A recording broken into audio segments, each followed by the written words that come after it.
versículos 24 y 25.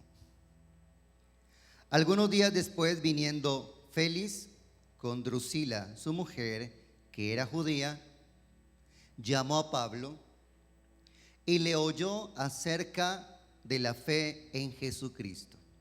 Diga conmigo, la fe en Jesucristo. Pero al disertar Pablo acerca de la justicia, del dominio propio y del juicio venidero, Félix se espantó y dijo: ahora vete, pero cuando tenga oportunidad te llamaré. Amén. Este hombre, Félix, era el gobernador. Su mujer, como la menciona aquí, era una judía. Así que muy probablemente, casado con una mujer judía, tenía conocimiento de las costumbres y de la fe de los judíos.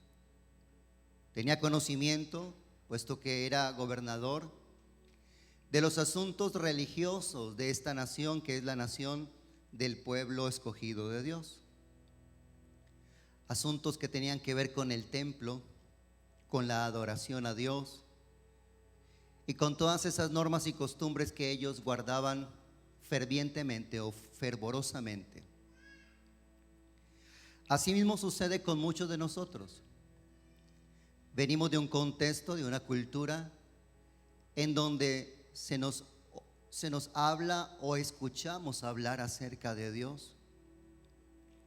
Algunos venimos de familias creyentes, pero que esa fe se profesó en una fe católica. Una fe católica que, si bien está puesta sobre las verdades de las Escrituras, no se vive muchas de los principios de la palabra de Dios.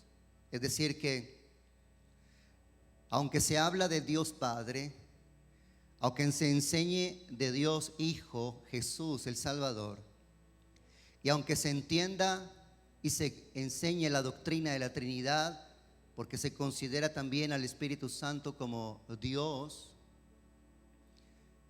no se tiene una relación con Dios. Estar de acuerdo con algunas enseñanzas, estar de acuerdo con algunas posturas de fe o doctrinales, no significa que nuestra vida sea salva. No significa que nuestra vida haya nacido de nuevo. Uno de los pasajes más relevantes cuando se habla acerca de la buena noticia de salvación o del evangelio, que es buena noticia, es el capítulo 3 del Evangelio de Juan. En una conversación que tiene el Señor con uno de los hombres más prominentes de la fe, de la cultura y de la doctrina de los judíos, un principal en la nación llamado Nicodemo, Jesús le dice a Nicodemo que es necesario nacer de nuevo. Es necesario nacer de nuevo. A Nicodemo esto le sonó totalmente nuevo. No había oído ni había escuchado acerca de este concepto. La Biblia menciona en el capítulo 3, versículo 1, que él era uno de los principales de los fariseos. Los fariseos eran un grupo religioso quienes asimismo hacían un voto. Un voto es un pacto o un compromiso firme de que determinan que van a vivir sus vidas de acuerdo a ciertos principios que ellos mismos creen que son correctos de vivir para acompañar a su fe en Dios. Son de los que creen que si la fe está en el Espíritu, también se tiene que evidenciar en todo lo que hacemos en nuestra vida. Y no es malo. Esa postura o esa posición no es mala. Pero Jesús muchas veces habló en contra de los fariseos, diciéndoles que ellos estaban muy apegados a cada punto y a cada concepto y a cada principio de la ley, pero habían olvidado lo más importante de la ley. Eran de los que seguían al pie de la letra la norma, el código, pero habían olvidado el espíritu mismo, la esencia de por qué Dios había dado cada una de esas pautas de vida a través de sus mandamientos, estatutos o preceptos. Y no tenían una relación personal, una comunión con Dios. No conocían a Dios. Sabían lo que debían guardar.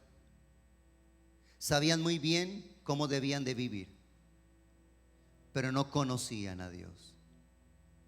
Es lo que nosotros llamamos una persona religiosa.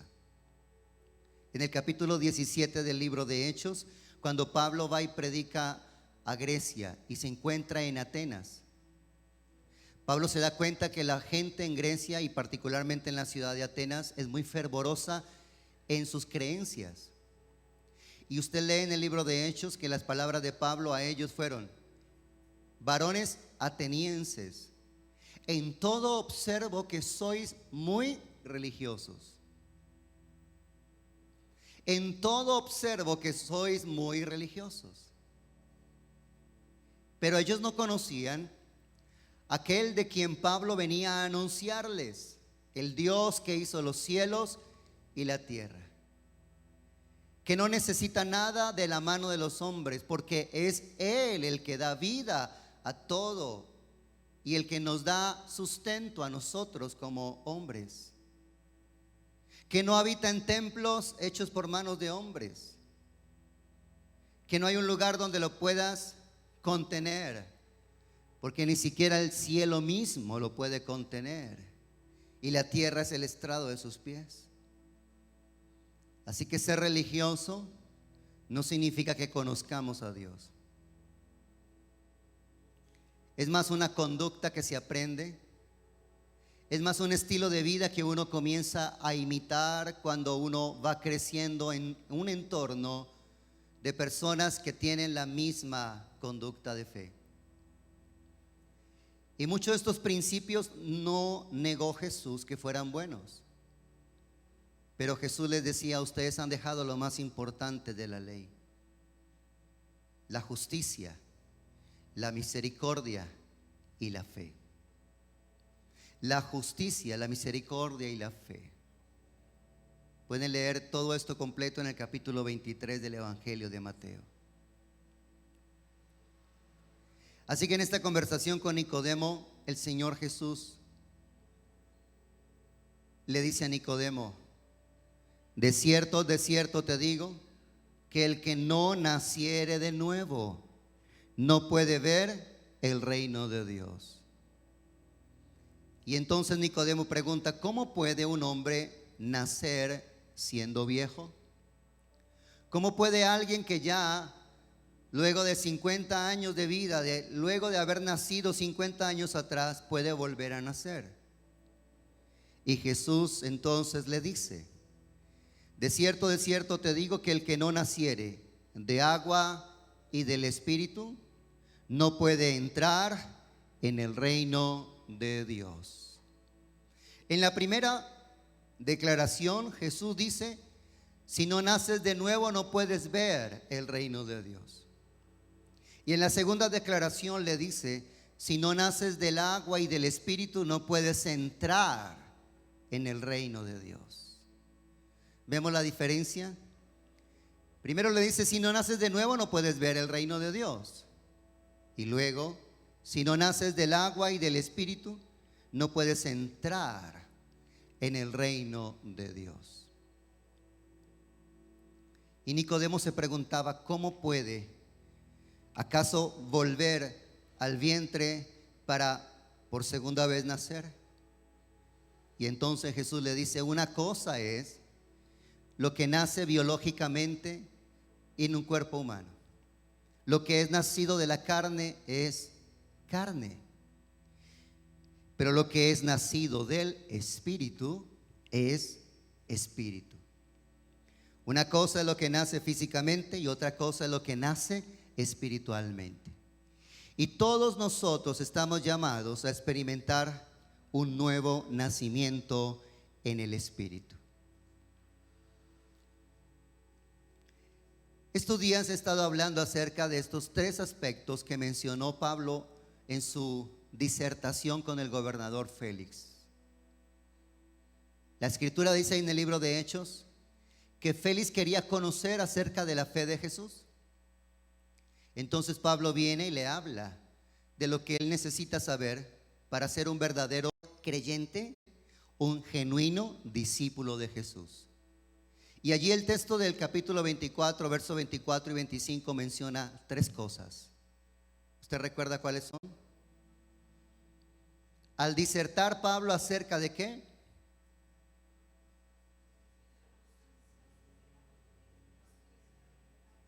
La justicia. Número 2, el dominio propio. Y número 3, el juicio venidero. Pensemos y tratemos de colocarnos en la posición del gobernador. Quiero que me hablen de lo que ustedes creen. Quiero que me compartan el evangelio. Quiero que me den a conocer la fe de Jesús. Entonces viene Pablo y le habla acerca de la justicia, del dominio propio y del juicio venidero. Un mes atrás inicié hablando acerca de la justicia. Estos últimos 3 domingos acerca de el juicio venidero. Y hoy quiero hablarte acerca del dominio propio. Diga conmigo dominio propio. El dominio propio también se entiende como templanza. ¿Ha leído usted esa palabra en la Biblia? ¿Sabe usted lo que significa? ¿Comprende la definición de lo que es templanza? Porque podemos estar teniendo un concepto diferente de lo que realmente significa. Por eso me gusta más mencionarla como dominio propio. La palabra dominio propio en la Biblia proviene de un vocablo griego que es o que significa bien controlado, dueño de sí, que domina sus impulsos. Encratea, de la raíz encrates, bien controlado, dueño de sí, que domina sus impulsos. Y es lo que también significa templanza o continencia. El apóstol Pablo en la carta a los Corintios dice: porque el hacer el bien no está en mí, sino el hacer el mal. Porque una cosa es lo que quiero y otra cosa es lo que hago. Y cuando me doy cuenta, hay una ley en mi interior que me lleva a alejarme de lo que Dios quiere que yo me acerque. Y dicho de una palabra o de una manera que podamos entenderlo, es nuestra naturaleza caída. Lo que la palabra de Dios llama la carne. Es esa parte humana habituada al pecado, a la que le gusta el pecado y la que se siente atraída por el pecado. No la busque afuera, está aquí adentro de nosotros. Está dentro de ti, está dentro de mí. Cuando Pablo escribe a los creyentes, no a inconversos, no a incrédulos, sino a creyentes, en la carta a los Gálatas les dice: no se dejen llevar por los apetitos de la carne, no se dejen guiar por los impulsos de la carne, déjense guiar por el Espíritu de Dios, porque se hacen evidentes las obras de la carne. ¿Y cuáles son las obras de la carne? Como para que nosotros comprendamos mejor. ¿A qué se refiere? ¿De qué está hablando hoy el predicador? ¿Qué es eso que está mencionando el pastor? En el capítulo 5 de la carta a los Gálatas, en el versículo 16, dice: digo pues, andad en el Espíritu y no satisfagáis los deseos de la carne. Digo pues, caminen en el Espíritu y no satisfagan los deseos de la carne. Diga conmigo: los deseos de la carne. Porque el deseo de la carne es contrario al del Espíritu, y el del Espíritu es contrario al de la carne. Y estos dos se oponen entre sí para que no hagáis lo que quisiereis. Así que nótese que hay un ingrediente que vamos a llamarlo deseo de la carne. Hay otro participante, otro ingrediente llamado deseo del Espíritu. Y hay un tercer participante que está en medio. ¿Quién es ese que está en medio? Mi voluntad. El deseo de la carne es contrario al deseo del Espíritu. Y ambos se oponen para que no hagamos lo que quisiéramos. Así que el tercero que está en el centro, en medio, queriendo ser arrastrado por el deseo de la carne, o queriendo ser guiado por el deseo del Espíritu, es tu voluntad y mi voluntad. Y hay una realidad para todo hombre y mujer que no ha nacido de nuevo. No importa cuán creyente, no importa cuán religioso, cuán fervoroso o piadoso consideres que tú seas.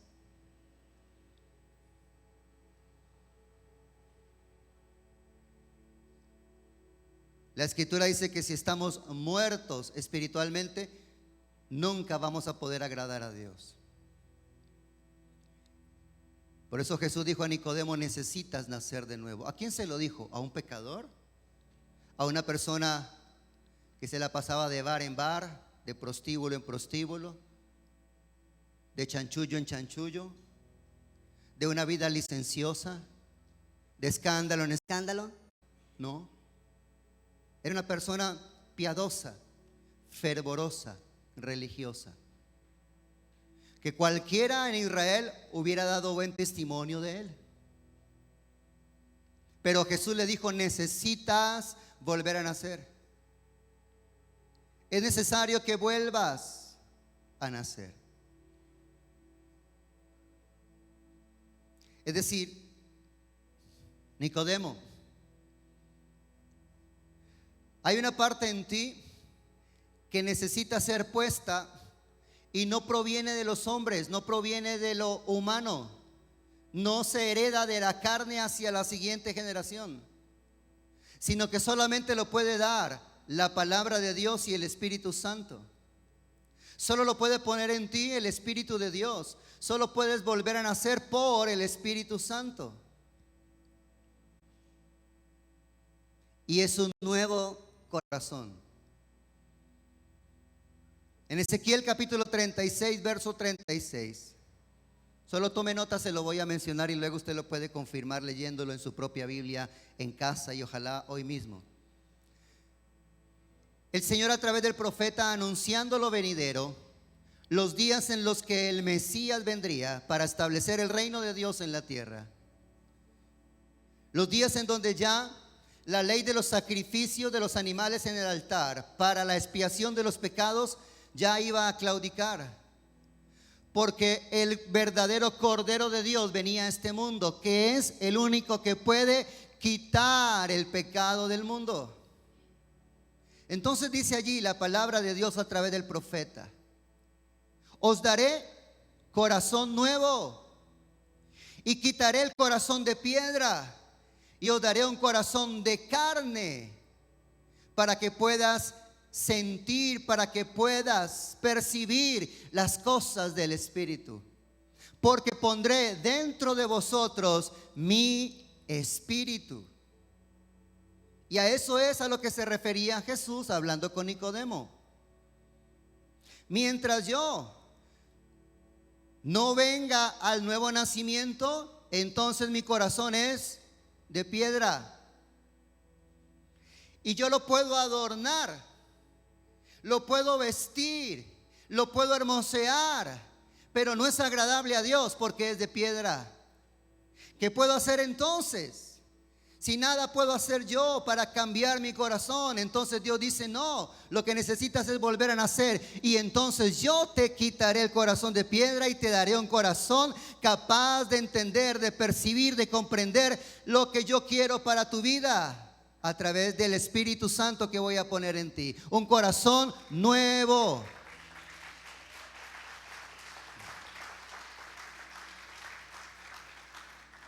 Un corazón nuevo. Porque si no tengo un corazón nuevo, perderé toda lucha, toda batalla contra la carne.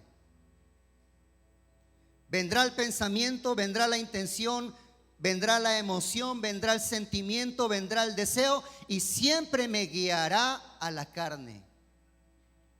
Y terminaré haciendo o manifestando lo que es vivir una vida en la carne.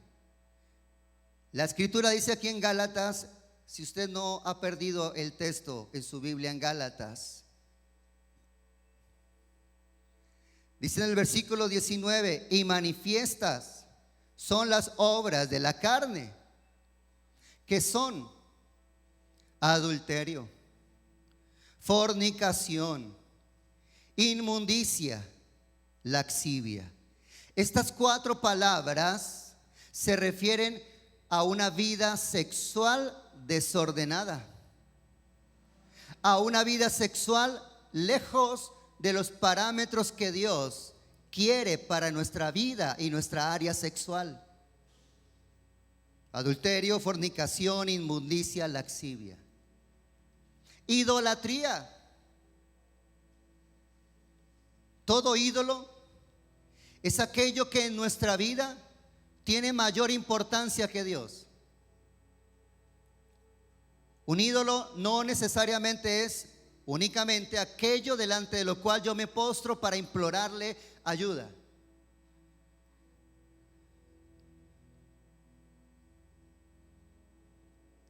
Un ídolo puede ser alguien a quien tú amas,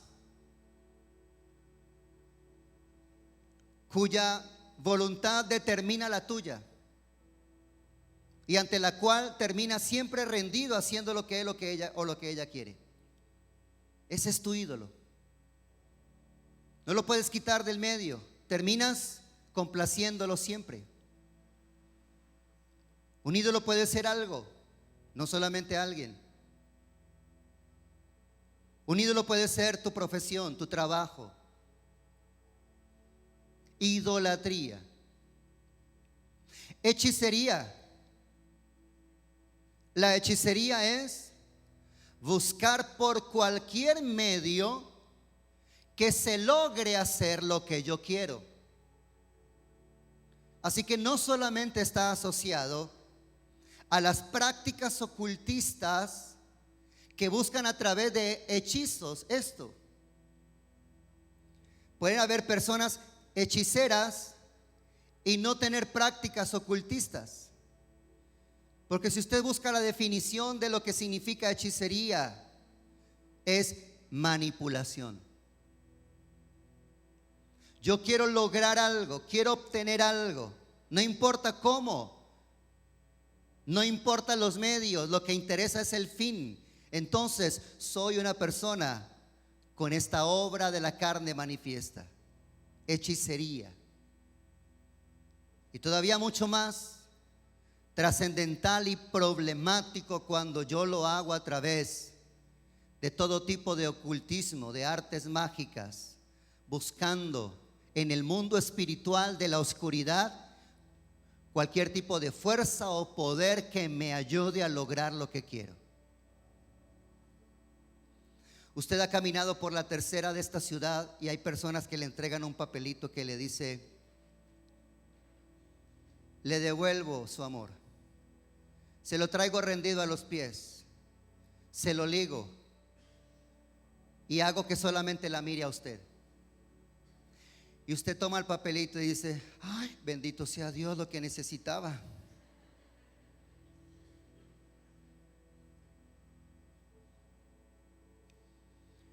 Una persona que está comenzando a conocer la palabra y ser instruida en el evangelio,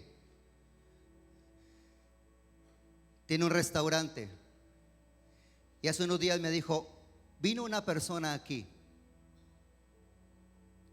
y me dijo: ¿a usted le gustaría vender 100 almuerzos diarios? Ella dice que le sonó la campanita. Claro, todo el trabajo que hago, mi esfuerzo, vendemos alrededor de 30, 35 y apenas es para pagar los empleados y no queda para nosotros. Yo puedo hacer que usted venda 100 almuerzos diarios. Pero ella vio como que había algo raro ahí y no le llamó la atención. Él le dijo: no, gracias. Ahí vamos trabajando con esfuerzo y vamos a sacar adelante, Dios mediante, el negocio. Tiempo después volvió. Y ante la insistencia entonces le preguntó: venga, ¿y usted me garantiza que yo voy a vender 100 almuerzos diarios? Le dijo: sí. Dijo: pero cuénteme, ¿qué hay que hacer? Porque nada es gratis, ¿cierto? Dijo: no. ¿Qué tengo que hacer? Le dijo: mire, primero que todo, no me pague hasta que no sea garantizado que usted va a tener esa venta. ¿Ok? ¿Y ahora qué hago? Y él sacó de una tula, de una mochila que llevaba, una bolsita con unos huesos. Le dijo: todos los días antes de empezar a preparar su almuerzo, ponga estos huesos en la olla y le garantizo que usted venderá 100 almuerzos diarios. ¿Cómo se llama eso? Brujería. Para la persona que se presta para eso dirá: no creo que esté mal, no veo que le esté haciendo daño a nadie. Lo que la persona que se presta para esto no sabe y no entiende es que nada en el reino de las tinieblas es gratuito. Y lo que está haciendo es abriendo una puerta a los demonios para que lo que ahora le traen con apariencia de prosperidad, luego se lo cobran en las vidas y en las almas de lo que ella más ama, que es su familia. Y a través de hechizos y a través de búsqueda de las ayudas espirituales que nunca son del reino de los cielos, sino del reino de las tinieblas, el que entra a comer, a comprar el alimento, que se sienta a comer, y si no es un hombre lleno del Espíritu Santo, a través de lo que come, como sucede muchas veces, a través de lo que se le da a alguien, a través de lo que alguien come, a través de lo que alguien bebe, hay todo un trabajo espiritual para influenciar para mal una vida y llevarla a la perdición.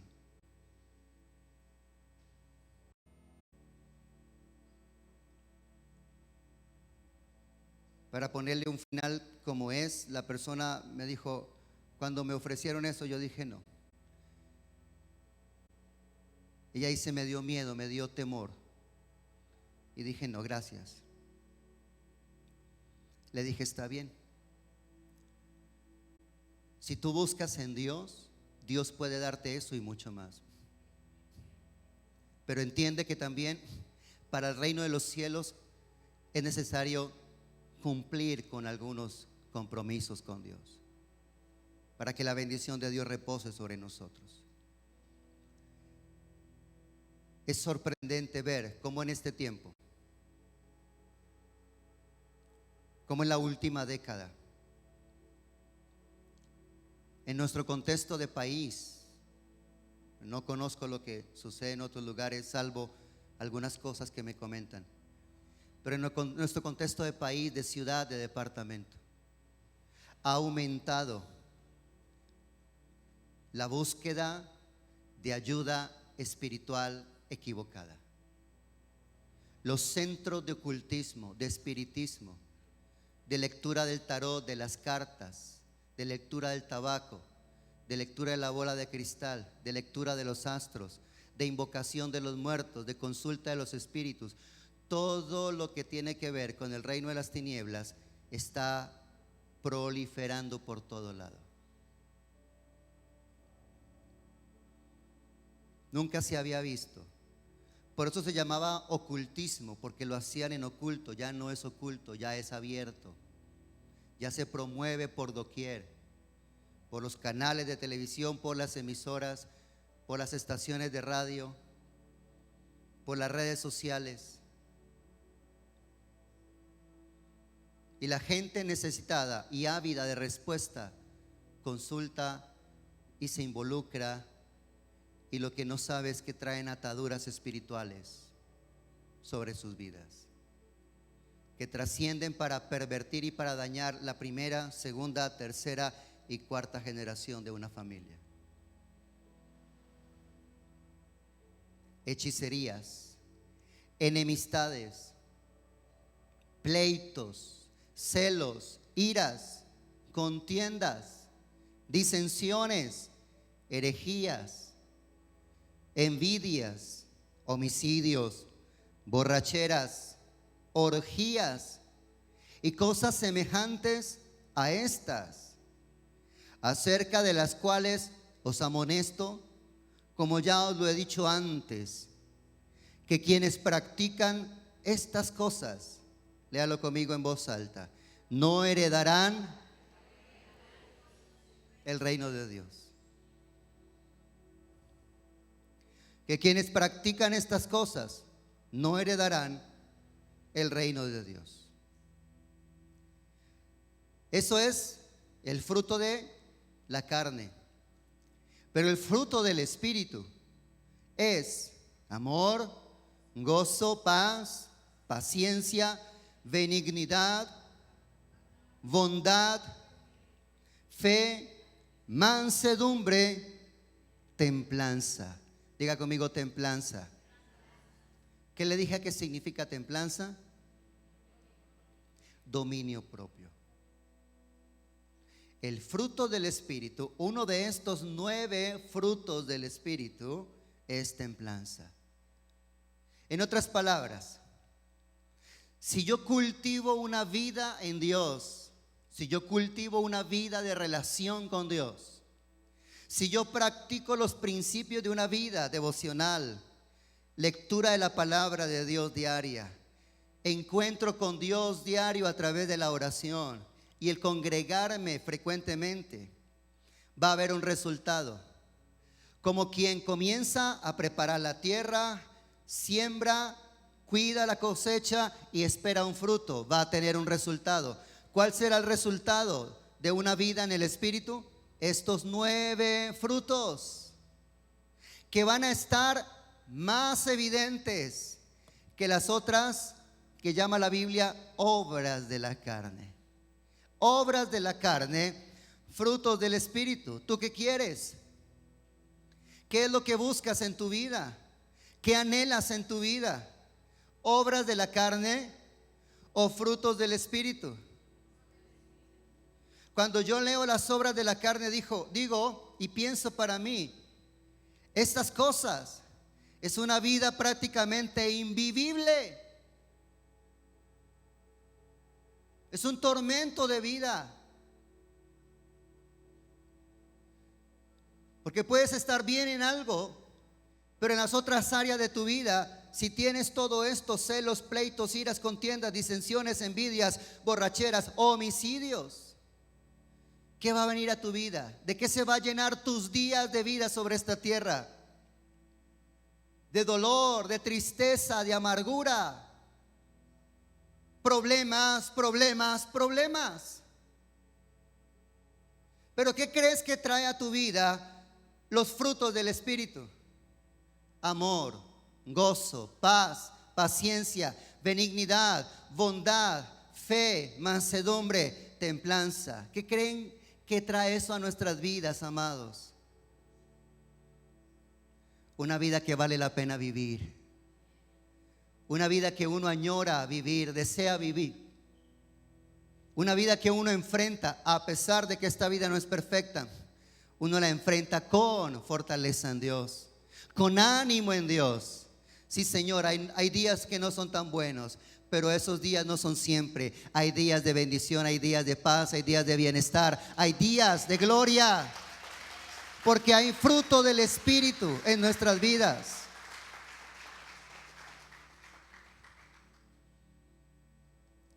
Si pones atención y pones cuidado a cultivar una vida en el Espíritu, estos frutos cada vez serán más evidentes.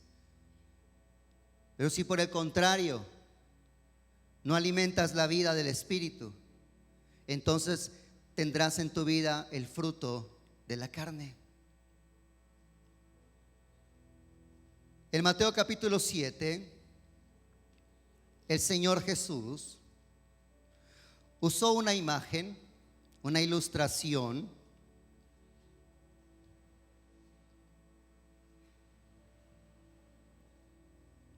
Mateo capítulo 7, versículo 13 y 14.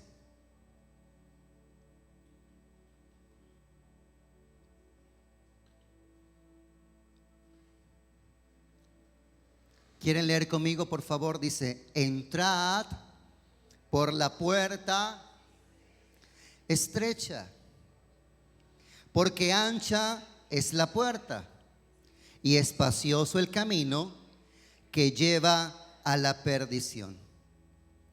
Ancha la puerta, espacioso el camino que lleva a la perdición.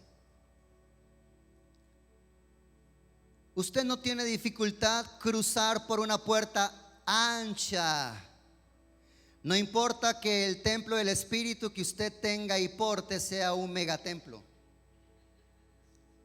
Para el buen entendedor, no importa que usted sea bastantico o bastantica, o gordito o gordita.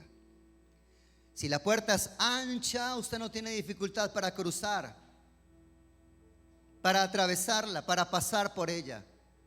Si el camino es espacioso y ancho, usted no tiene dificultad para caminar por él, así camine mal, así no sepa caminar. Pero Jesús dice: hay una puerta que es angosta, de esas que uno tiene que hacer maromas para meter y luego cruzar de medio lado con dificultad. Y uno dice: bueno, Señor, le decían a uno de niño: si entra la cabeza, pasa el cuerpo. Hoy en día es: si pasa la barriga, pasa lo demás. La puerta angosta es difícil, no es fácil pasar por ella. Toma trabajo, toma esfuerzo. Pero Jesús nos dice: entren por esa puerta. Señor, yo pensé que tu camino era fácil. Señor, yo creí que seguirte era fácil. Y Jesús dice: no, ¿dónde leíste eso?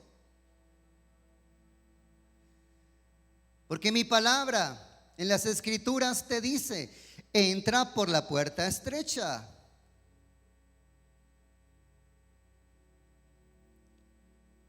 Ancha es la puerta y espacioso el camino que lleva a la perdición.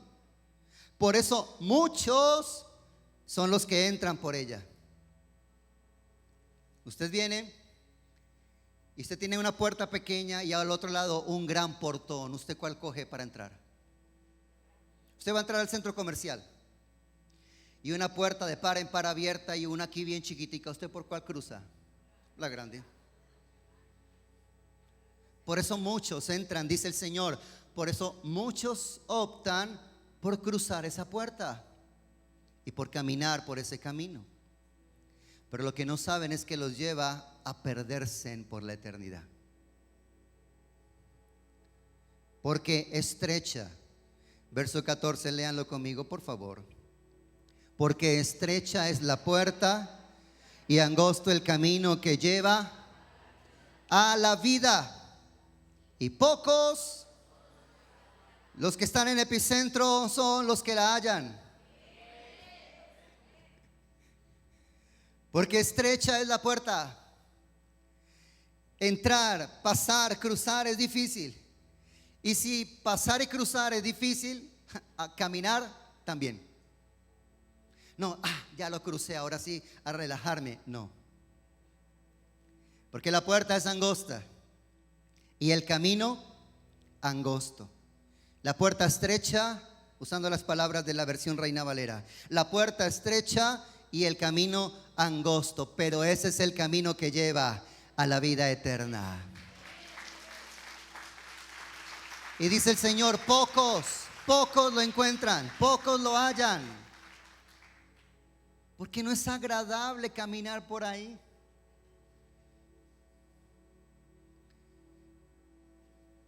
¿Cuántos en un momento de sus vidas, y hablo a los mayores, preferiblemente a los mayores de 30 que hay aquí,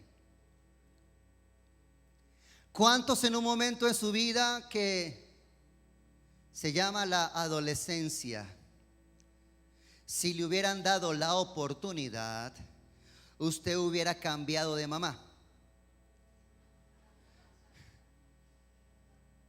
Venga, a esta edad uno puede cambiar de mamá. Sobre todo esas mamás que nos amaban, pero uno no entendía ese amor. Y que a cada rato estaban ahí puyando y empujando y ahí y dele. Y uno, mi mamá es cansona. En cambio tengo un amigo que la mamá no le dice nada. Dios mío, o me la cambias o la haces muda. Se la hizo muda, le ponía letreros. Porque sí son las mamás que aman. Es por tu bien, hijo. Te lo digo porque te amo. Y uno no entendía ese amor y uno no comprendía ese bien. Pero pasa uno esa etapa de donde adolece de todas esas cosas y uno agradece a Dios por esa mamá. Y uno honra a Dios por esa mamá y honra a esa mamá porque fue realmente una mujer virtuosa. De no habernos estorbado el camino, hoy no estaríamos donde estamos.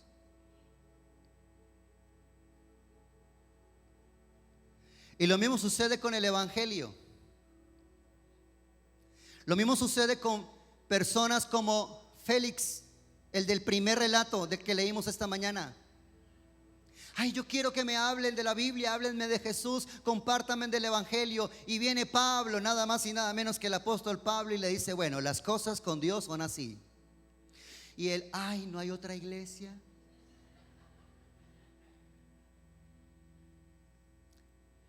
Amiga, lléveme a otra iglesia, esa predicación no me gustó.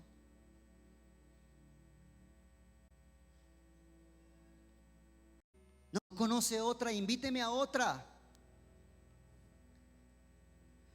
Otra donde lo que me hablen sea acorde a lo que yo quiero oír y que me alimente mi orgullo y mi ego. Y donde me digan sí a todo lo que yo quiero, porque Dios está contigo. Y todo lo puedes en Cristo que te fortalece. Así que haga todo lo que quiera, porque todo lo puedes en Cristo que te fortalece. Y el pueblo de Dios dice, mentiras. Es una falacia. Es el texto de la Biblia que los tibios usan como pretexto para justificar que no quieren caminar por el camino angosto y cruzar la puerta estrecha. Y mis amados, la vida de Jesús, la vida con Jesús, el caminar con Cristo, la vida cristiana no es fácil. Va a requerir de ti y de mí esfuerzo. Va a requerir de ti y de mí entrega. Va a requerir de ti y de mí que renunciemos a muchas cosas. El evangelio, el verdadero evangelio es este: abnegación, rendición, para que Cristo Jesús sea Señor y Rey de mi vida y de mi corazón. No es la realización de tus sueños. Es que el sueño de Dios de traer su reino a la tierra se cumpla. Ese es el mensaje real de las Escrituras y el mensaje verdadero de la palabra de Dios. Así que nos vamos a chocar, nos vamos a encontrar con una realidad de que una cosa es lo que yo deseo, yo quiero. Ay, pero si yo lo quiero, ay, pero si yo lo siento, pero si esto es verdadero, ¿por qué no lo puedo tener? Porque Dios dice, no es mi voluntad, y eso se llama pecado. Me voy para otra iglesia donde no me digan que eso es pecado.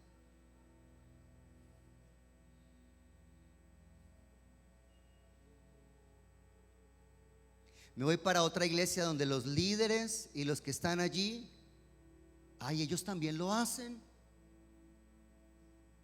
O sea que yo también puedo.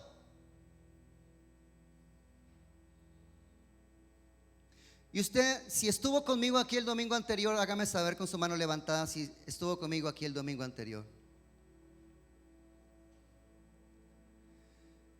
¿Cuántos se acuerdan del mensaje que Jesús le envía a su iglesia? Porque es de él, su iglesia, llamada la Odisea, que yo lo leí el domingo anterior, capítulo 3 del libro de Apocalipsis.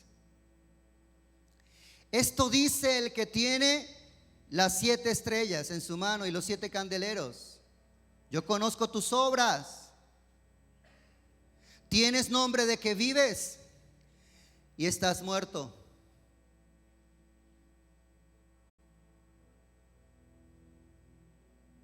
Tienes nombre de que vives y estás muerto. Dices tener una vida en el espíritu. No, lo que tienes es una vida en la carne.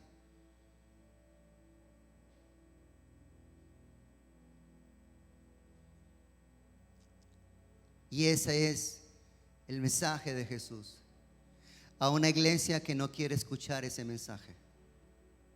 No, ese no me gusta. A mí háblenme de éxito, de emprender, de prosperar, de alcanzar. A mí háblenme de empoderamiento, pero no me hablen de rendición y quebrantamiento. Y Jesús dijo, pocos son los que hallan esta puerta y cruzan por ella. Pocos son los que determinan con voluntad firme, Señor, no será fácil. Tú me lo advertiste, pero ese es el camino que quiero caminar, porque yo sé muy bien a dónde me lleva ese camino. Ese camino me lleva a ti. Ese camino me lleva a tu presencia. Ese camino me lleva a la salvación de mi alma.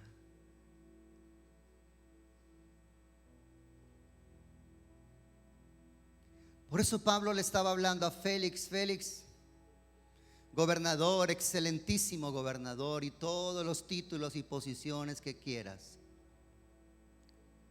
Lo que Dios dice en su palabra y lo que en su palabra yo leo que Él espera de mí, como también creo que espera de ti, es que camines en justicia, es que domines tus deseos y tus impulsos carnales, porque hay un día en el que Dios vendrá y hará juicio, y será un juicio eterno. ¿Cuántos dicen amén a eso? ¿Cuántos creen que eso es palabra de Dios?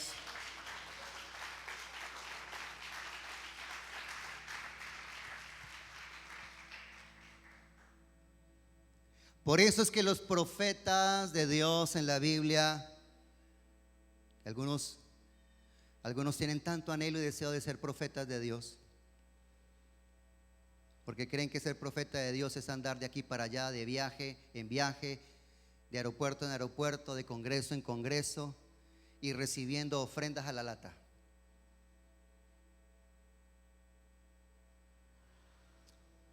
Los profetas de Dios en la Biblia tenían una asignación de Dios y era entregar el mensaje de Dios.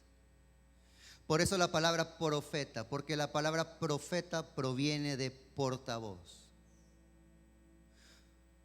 La boca que habla de parte de otro. Los que entregaban un mensaje hablado por otro, dicho por otro. Entonces ellos no tenían un mensaje de sí mismo, un mensaje propio. Ellos oían a Dios y decían, Dios dice.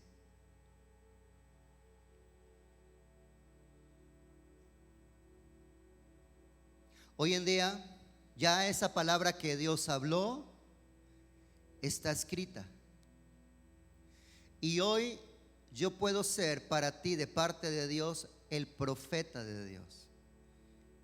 Y aclaro, y no considero que tenga ministerio profético, aunque la unción profética ha estado sobre mí. Pero no soy profeta. Pero sé muy bien lo que Dios ya dijo. Y mi trabajo y mi tarea delante de Dios es decirte, Dios lo dice. Y tú tendrás tu responsabilidad delante de Dios. Yo ya cumplí. Cuando Dios llamó a Ezequiel como profeta, y en el libro de Ezequiel tú lo puedes encontrar, le dijo Ezequiel, cuando yo te diga, dile al impío que se aparte de su camino y de su maldad, porque si no, la muerte vendrá y se perderá. Y tú no le hables, él morirá porque está en su impiedad y en su pecado. Pero su sangre la demandaré de ti.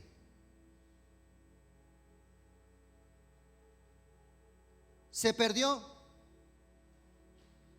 Y dice Ezequiel, no era mi vida, pero Dios, venga para acá. Te hago responsable de esa persona que se perdió. A ti te hago responsable.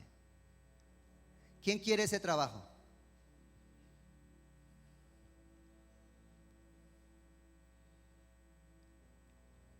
Es como ciertas profesiones en la vida.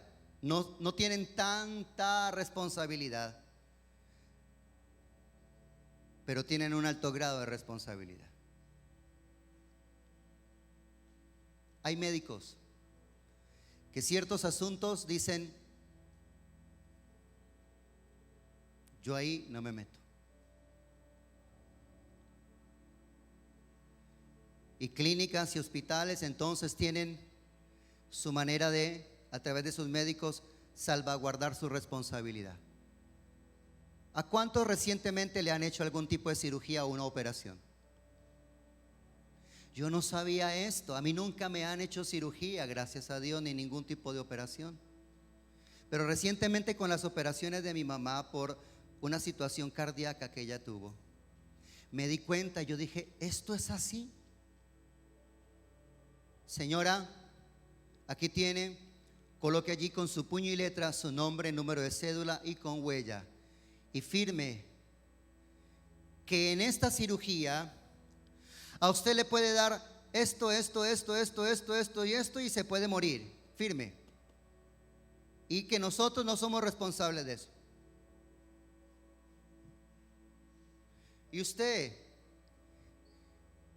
el hijo, el acudiente o el responsable, firme que está notificado que después de la cirugía a usted le podemos entregar su mamita muerta.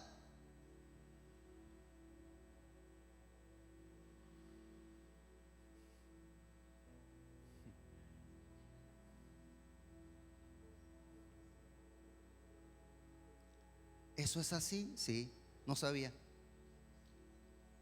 Y luego pregunté a otra persona que recientemente le hicieron una cirugía. Me dijeron lo mismo. Puede haber un paro cardíaco, puede haber una trombo no sé qué, puede haber una cantidad de cosas, de nombres raros y extraños que en medicina yo no conozco.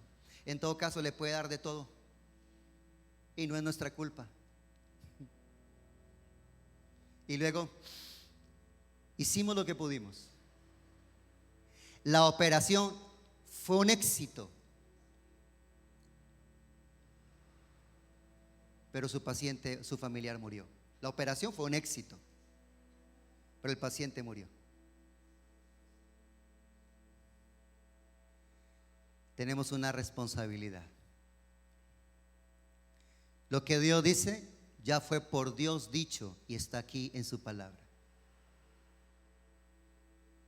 Y los profetas de Dios no hablan cosa nueva, hablan lo que ya Dios ha dicho. Y lo que Dios dice, el mismo profeta de profetas, el más grande de los profetas, el único asignado por el cielo para entregar el mensaje de Dios a la tierra, el Señor Jesucristo dijo: tu caminar conmigo no será fácil, pero en ese camino tú encontrarás la vida eterna. La vida cristiana es una vida en la que tenemos que luchar todos los días contra los apetitos de la carne que no se van de aquí. Pablo dice: miserable de mí, porque lo que quiero no hago, y lo que no quiero, eso hago. Y encuentro que hay una ley en mí que no puede sujetarse a la ley de Dios, y se llama la carne. Por eso Pablo dice: solución, la humillo, la pongo abajo, y por el poder del Espíritu Santo la someto, para que entonces mi vida sea olor fragante a Dios y no olor de muerte o de perdición.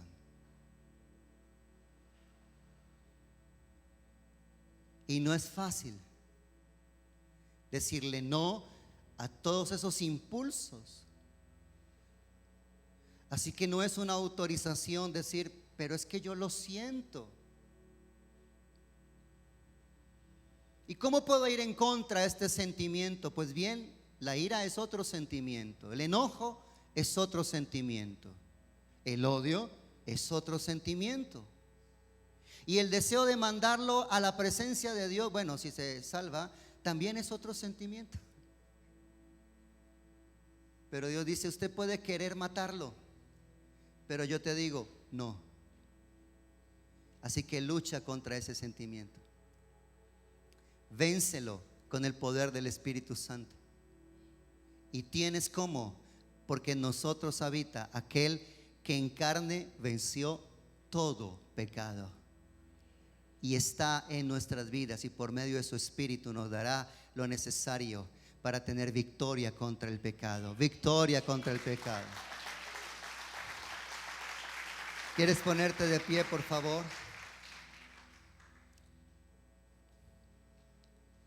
Si el Señor nos da vida, el Señor Jesús no ha venido por su iglesia. El próximo domingo continuamos. ¿Alguno, alguna esta mañana está aquí y es la primera vez que vienes a esta congregación? Me gustaría saludarte y saber que estás aquí por primera vez. Gracias, gracias, Dios te bendiga. ¿Alguno más? Gracias, bienvenido, bienvenidos. Recibámosle con cariño, iglesia.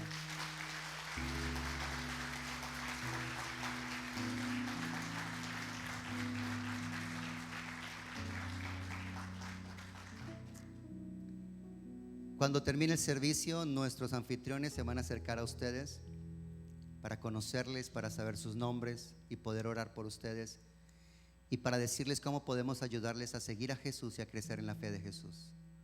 Pero vamos en este momento a orar. Si el Señor ha hablado a nuestras vidas y a nuestro corazón hoy, necesitamos responder a esa voz. Si el Señor te ha hablado esta mañana, necesitas decirle: Señor, he oído tu palabra y esperas de mí una respuesta.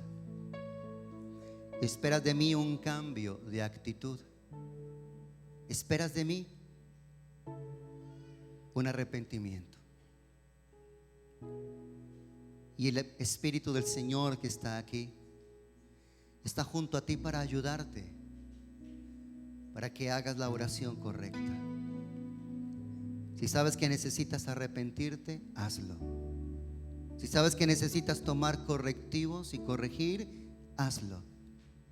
Si sabes que necesitas pedir algo al Señor, hazlo. Ora con tu propia boca, de tus propios labios, la oración de tu corazón. Tal vez tus palabras sean pocas, pero si son sinceras, eso es lo que el cielo está esperando. Y Señor, no entiendo mucho, no conozco mucho acerca de tu palabra y de ti, pero una cosa sé y es que te necesito. Sé que no he llevado una vida agradable a ti. Sé que ni siquiera he batallado en contra de los deseos de mi carne. Y yo he practicado todas esas cosas que hoy tu palabra mencionaba para mí. Pero hoy quiero una vida nueva contigo. Hoy quiero una vida diferente. Y sé que solo no podré. Así que, Señor, ven a mi vida. Entra a mi corazón. Ven, Señor, y toma el lugar que mereces tener en mi vida y ser el Señor de mi corazón. Y perdona mis pecados. Y dame tu presencia para tener firmeza en mi fe para caminar contigo. Y ayúdame a cruzar por esa puerta angosta y a caminar por ese camino que es angosto y estrecho, pero que lleva a estar contigo por la eternidad. Dile: Señor, perdóname. Hoy me arrepiento de todo mi corazón y confieso que soy pecador y confieso que tú eres el Salvador y que yo necesito ser salvo por ti. Creo que tú eres el Hijo de Dios, el Salvador del mundo. Creo que tú eres el Señor que moriste en la cruz por mis pecados, pero no te quedaste en la tumba, sino que te levantaste victorioso de entre los muertos al tercer día. Y hoy con mi corazón creo lo que confieso con mi boca, que tú eres mi Señor. Desde hoy, sé mi Señor y mi Salvador. Y si tú eres de aquellos que ya has creído en Él y has caminado de la mano del Señor, pero tus pasos, tu caminar no ha sido correcto, vuélvete a Él una vez más. Si tú eres de aquellos que has estado luchando y por momentos has dicho: Señor, qué difícil es mantenernos limpios, puros delante de ti en un mundo tan contaminado, levanta tus manos y dile: Espíritu Santo, dame hoy fuerzas, porque siento que las estoy perdiendo, porque no quiero volver atrás, porque no quiero claudicar, porque no quiero menguar en mi caminar contigo, porque quiero que mis pasos se afirmen en ti. Y dile: Espíritu Santo de Dios, ayúdame, ayúdame. Yo quiero que ese fruto esté en mí: amor, gozo, paz, paciencia, benignidad, bondad, fe, mansedumbre y dominio propio y templanza. Señor, necesito esa templanza cada día para no decir lo que quiero, sino lo que debo, para no actuar según lo que deseo, sino como realmente tengo que hacerlo. Como un hijo de Dios, como un seguidor de Cristo, como un discípulo de Jesús. Señor, hoy necesito que llenes mi vida con tu Espíritu. Levanto mi voz y mi oración al cielo: Espíritu Santo, lléname, te necesito. Dame, Señor, un corazón nuevo y quita de mí el corazón de piedra. Dame, Señor, un corazón nuevo y hazme un hombre nuevo, una mujer nueva, restaurada. Señor, sana en mí las heridas. Señor, rompe las cadenas. Señor, rompe las ataduras. Señor, quiero libertad para seguirte y para caminar de tu mano. En el nombre de Jesús, en el nombre de Jesús, en el nombre de Jesús, te damos gracias.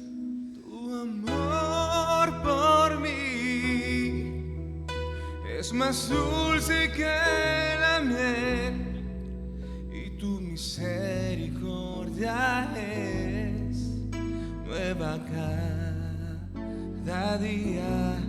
Tu amor por mí es más dulce que la miel, y tu misericordia es nueva cada día. Es por eso que te alabo, es por eso que te sirvo, es por eso que te doy todo mi amor. Es por eso que te alabo, es por eso que te sirvo, es por eso que te doy todo mi amor. Gracias por amarnos de tal manera que enviaste a tu Hijo para que su vida perfecta, pura, sin mancha y sin pecado fuese la ofrenda en la cruz que pagara mi deuda de mi pecado. Señor, gracias por pagar mi deuda. Gracias por vertir tu sangre en la cruz y limpiarme de mi pecado. Gracias porque por ti hoy puedo tener un corazón nuevo. Hoy ese corazón de piedra es cambiado por un corazón que siente tu presencia, que es sensible a tu dirección, a la guía de tu Espíritu. Gracias, Señor, por darnos tu Espíritu y porque no nos has dejado solo, porque aunque estrecha es la puerta y angosto el camino, vas con nosotros, estás con nosotros y no nos dejarás hasta que hayas completado esa buena obra en nuestras vidas. En el nombre de Jesús te damos gracias, Padre. Te exaltamos, Señor de gloria. Te damos todo honor, gloria y alabanza a ti, Jesús, y toda la adoración a ti, Espíritu Santo de Dios. Amén, amén, amén y amén. Le bendigo en el nombre que es sobre todo nombre.